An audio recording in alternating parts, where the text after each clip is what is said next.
après-midi, honorable ministre d'Onologie, Alix Naïmbaye.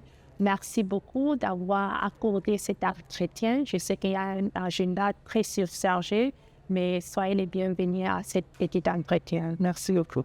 Merci. Bon, on sait qu'avec les développements récents, on sait que Tchad vraiment se relève en tant qu'un pays qui a vraiment des opportunités pour les secteurs miniers et politiques. Et tu peux nous expliquer et élaborer comment Tchad développe sa stratégie d'exploitation minière et d'attirer les investisseurs? Merci de me donner l'occasion de parler du secteur minier tchadien, question que nous sommes venus aujourd'hui rencontrer d'autres délégations au niveau de l'Africa Mining Indaba, un cadre de concertation très très important pour le secteur. En effet, le Tchad se révèle être un pays qui dispose d'un très important potentiel minier. Et pour faire la promotion de ce secteur et donc attirer l'investissement, aujourd'hui, le Tchad a financé donc l'inventaire minier déjà qui permet de déceler, de révéler les indices de gisement de ressources minérales. Et il a aussi procédé donc à l'élaboration du cadastre minier qui sera bientôt disponible. Et bien sûr, il y a aussi tout le cadre institutionnel et réglementaire qui accompagne la promotion d'un tel secteur. Parfait. Vous avez mentionné les gisements. Est-ce que vous pourrez décrire les récents études géologiques qui relèvent les nouveaux gisements et des minéraux dans votre secteur? En fait, dans le cadre de la coopération sino-tchadienne de 2012 à 2016, donc, il y a eu un travail d'inventaire qui a été réalisé déjà. Et puis ensuite, une autre mission a eu lieu un autre programme a eu lieu entre 2015 et 2018, proprement dit, travail d'inventaire minier. Et puis aussi, les travaux de recherche et d'exploration des sociétés nous donnent accès régulièrement à des nouveaux gisements, à des données sur des nouveaux gisements et nous permettent aussi effectivement de comprendre des métaux comme le zinc, comme le cobalt, etc. Donc, l'ensemble de ces travaux ont permis effectivement de révéler les différents gisements dont dispose le Tchad. Donc, il y a quand même beaucoup de minéraux et il y a beaucoup de travail qui a été déjà réalisé. Est-ce que vous pouvez élaborer sur certains minéraux qui sont classifiés critiques et comment vous mettez des cadres pour développer ces minéraux-là? Ou bien même élaborer les minéraux critiques dans votre contexte, ça veut dire quoi? Parce que je sais qu'il y a beaucoup d'avis. Exactement. Il y a beaucoup de monde qui définit ça autrement. Et dans votre avis, comment vous définissez ça et ces indices? Ça veut dire quoi dans votre contexte? Merci d'aborder cette question qui est la question de l'heure, qui est vraiment débattue dans le cadre de cette édition du Mining Indaba. Effectivement, nous avons beaucoup parlé et entendu parler des minéraux critiques qui, pour nous, au Tchad, sont des minéraux stratégiques. Et il y en a, c'est vrai, un grand nombre, tels que l'aluminium, le lithium, l'uranium, le tantal, le wolfram, l'hébium. Donc, il y a vraiment beaucoup de minéraux que, pour l'instant, nous classons de stratégiques. Et comme on l'a si bien dit, c'est l'emploi qu'on en a et l'accès à cette ressource qui en fait un minerai critique ou pas. Pour l'instant, au niveau du Tchad, au vu des gisements dont nous disposons et de la façon dont nous voulons les exploiter et les mettre donc au service du développement tout en tenant compte bien sûr des enjeux environnementaux, sociaux et économiques. Il s'agit de minerais stratégiques pour lesquels il y a toute une politique minière qui a été élaborée et qui va donc guider leur exploitation avec bien sûr, et ça c'est valable pour l'ensemble des ressources, une attention, sinon une orientation claire qui vient de la plus haute hiérarchie, qui est celle effectivement d'employer, de faire appel à la compétence nationale, aux sociétés nationales, qu'elles puissent pleinement s'approprier euh, les maillons de la chaîne des chaînes de valeur donc, qui se mettent forcément en place lorsqu'on parle de développement, que le développement des compétences puisse se faire, que l'emploi puisse se créer, qu'il y ait donc des principes de coopération et de partenariat qui soient gagnant-gagnant et que vraiment on puisse s'approprier donc les impacts de ces ressources au niveau national.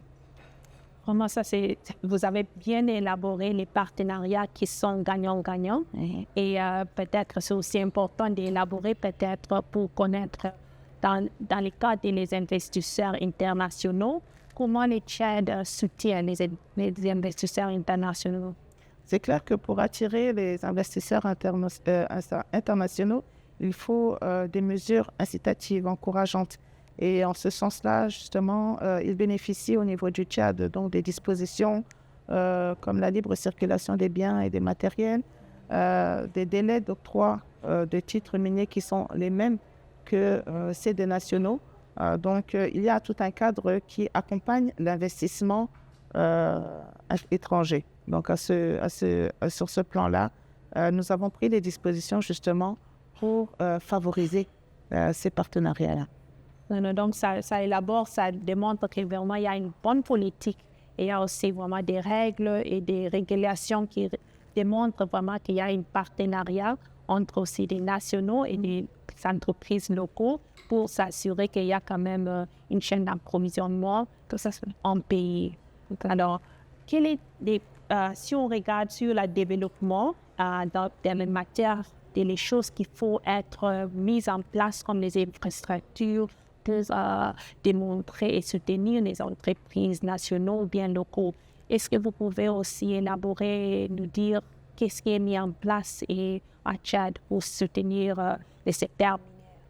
Pour développer le secteur minier, fondamentalement, il faut justement avoir un œil attentif au développement des infrastructures de communication, donc les routes, etc. Le secteur minier est un secteur qui a besoin effectivement d'axes de désenclavement et donc ça rentre aussi, le développement des infrastructures routières rentre aussi dans le programme politique du chef de l'État. Donc nous savons que c'est un mouvement d'ensemble, la réponse sera apportée sur ce besoin-là. Nous y travaillons tout autant que pour ce qui est de l'énergie. Nous ne pouvons pas parler de développement industriel, même dans le secteur des industries extractives, sans énergie. Et donc, tous les efforts qui sont aujourd'hui déployés pour développer l'énergie solaire, pour mettre en place l'énergie solaire à travers le territoire, et nous sommes un pays qui dispose d'un fort potentiel sur ce plan-là, viennent en soutien justement aux initiatives des investisseurs, des opérateurs dans le secteur minier, car ils disposeront effectivement de l'énergie nécessaire pour développer les activités.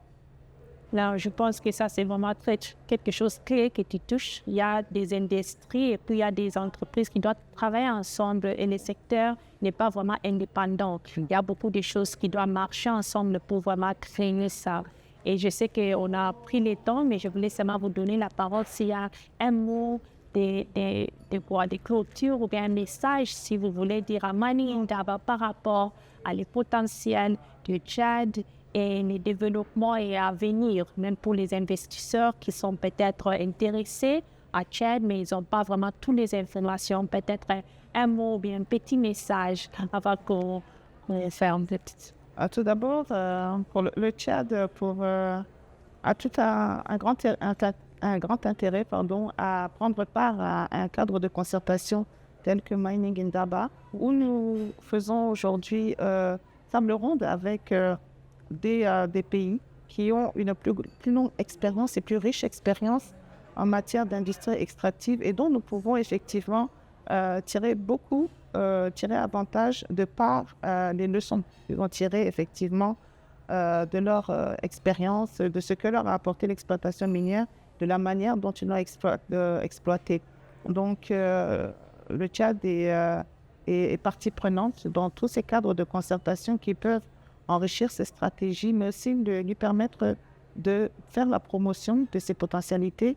Le Tchad a un sous-sol qui est très très riche et pour lequel nous invitons donc les investisseurs à venir travailler avec nous, à venir collaborer dans nos efforts et dans nos objectifs de développement, tout en respectant effectivement les principes de base qui sont très importants aujourd'hui, qui sont nos propres priorités aussi en matière de transfert de technologies, de transfert de compétences, en matière de respect environnemental.